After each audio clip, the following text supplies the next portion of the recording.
Okay, in this lecture we're going to talk about inverse functions and how to actually find inverse functions.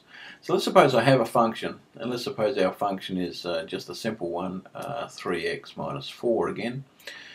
Now, notice that if we now have x as our domain and y is our range. So here's our domain and here's our range.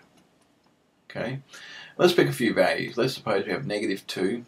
So I'll have negative 6, I'll have negative 10 produced here. If I put a negative 1 here, I'd end up with negative 7. If I put a 0, I get negative 4. If I put a 1 here, I get negative 1. If I put a 2, I end up with 2. Right, now that's when we apply the function f to it. Now let's suppose I want to find the reverse process. Now I've already said that that would mean that I'd take this 2 value and I've got to get back to 2. I've got to get this negative 1 value and get it back to 1. I've got to get this negative 4 value and get it back to 0. The negative 7 value back to negative 1 and the negative 10 value back to 2. So let's see if we can find a g function, alright, that produces back here to get the x. So really what I'm doing is applying this function, so really it's in terms of y because I'm applying it to y. Now we said that the reverse process was to first of all add 4 and then since this was multiplied by 3 we'd have to divide by 3. Now does it work? If I take negative 10 and put in here, I'd end up with negative 10 plus 4 is negative 6 divided by 3 would give me negative 2, which is indeed, alright, the x value. If I now applied negative 7 plus 4 is negative 3, divided by 3 is negative 1. Certainly produces that. If we put 0 in here, alright, I really need to get, the negative 4 in here. I put negative 4 in here, I get negative 4 plus 4 is 0, divided by 3 is in fact 0. If I put in negative 1, I get 3 over 3, which is 1, which of course is the x value. And if I put 2 in here, I get 6 divided by 3 is 2. So notice that if I call g in terms of x, just replacing x, y with x, then that would allow me to put it into the same set of axes if I wanted to draw the graph. But more importantly, if I now apply the composition function, since these ones are inverse processes, you'd expect that they would cancel each other out, so to speak, and I'd just be left with x. Well, does that in fact happen? Remember that this would mean this, so this would mean f of g, which is plus 4 over 3, and my f function is in fact 3 times x plus 4 over 3, and then subtract 4, and you see that this cancels this, the 4 subtract 4, so it gives me x. So indeed they do cancel each other out to produce just the x back again, which is exactly what we had up here. So our definition then, as long as f is a one-to-one function, and that's why it works, okay, that's the only time we can get this inverse, is when it's a one-to-one function. Now when I had 3x minus 4, it's a linear function, so I know that it obeys the horizontal line test, so it is in fact one-to-one. So as long as we check first of all it's one-to-one, then we can show that this function is an inverse by just applying the composition function. So let's take an example here. Suppose this is my function, 3x plus 9, and g of x is 1/3 x minus 3. So let's look at what happens if I do the composition function.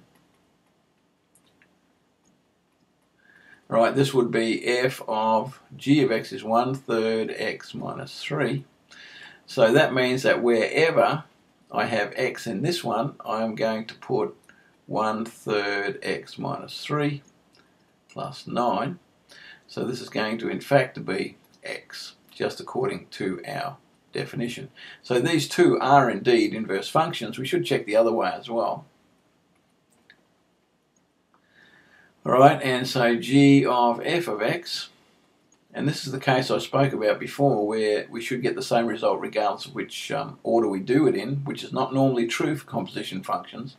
So this will be g of 3x plus 9. So wherever x is in here, so it'll be 3, and we put 3x plus 9 minus 3, you'll see that we get 1/3 by 3x plus 1/3 by 9 is 3 minus 3, so I end up with x again.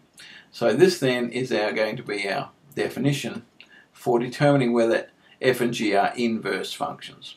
Now how do we go about finding the inverse functions? Well, up here was our hint. Notice that we're applying this inverse function g, all right, to y, okay? But then what I did was I interchanged x and y so that I could apply the composition functions. And of course it will allow us to plot the two functions on the same axes because I have x in the right place. Right, now when they're inverse functions, what we do here is say we let g be equal to f negative 1. This is not an exponent. This f of negative 1 means inverse function of f. Okay? Right, so the way we actually find an inverse is this. Alright, the first thing we do is we write the function in terms of x. That is, we write it as y equals something x. So in other words, we get rid of the functional notation and come back to using y. We interchange the x and y.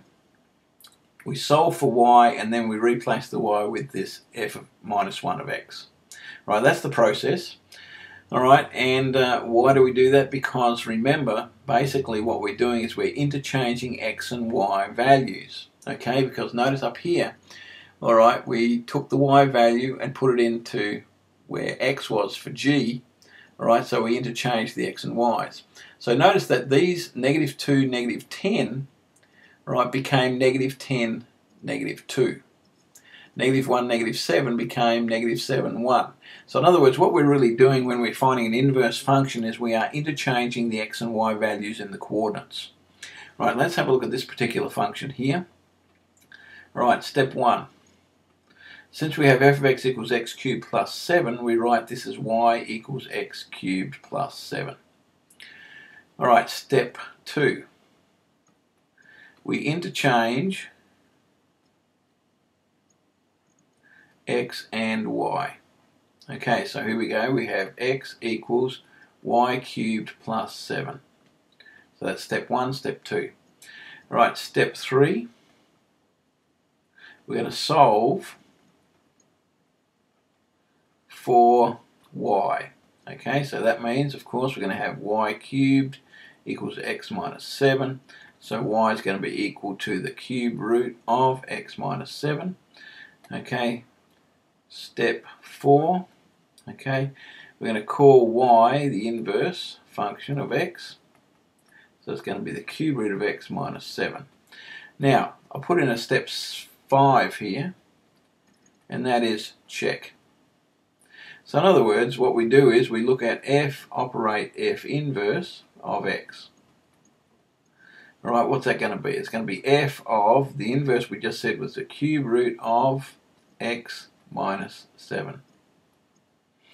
So wherever x is in f, so this will now be, we replace it with this, the cube root of x minus 7 cubed plus 7 is going to be equal to x minus 7 plus 7, which of course is x, and that satisfies our condition up here.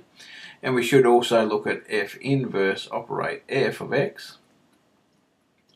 Alright, we can see that this is going to be f inverse of f of x. Alright, so this is going to be f inverse of f of x is x cubed plus 7. So wherever that is in this function, so it's going to be the cube root. Alright, so we've got to put wherever this is, we're going to put it in here of x cubed, okay, plus 7 minus 7, which of course is the cube root of x cubed, which is equal to x, and so again it's the same. And so we can see that these two are So these two functions here are inverse functions. Right, is this one-to-one? Well, of course, we didn't find that out. It certainly works, so we're certainly going to hope so.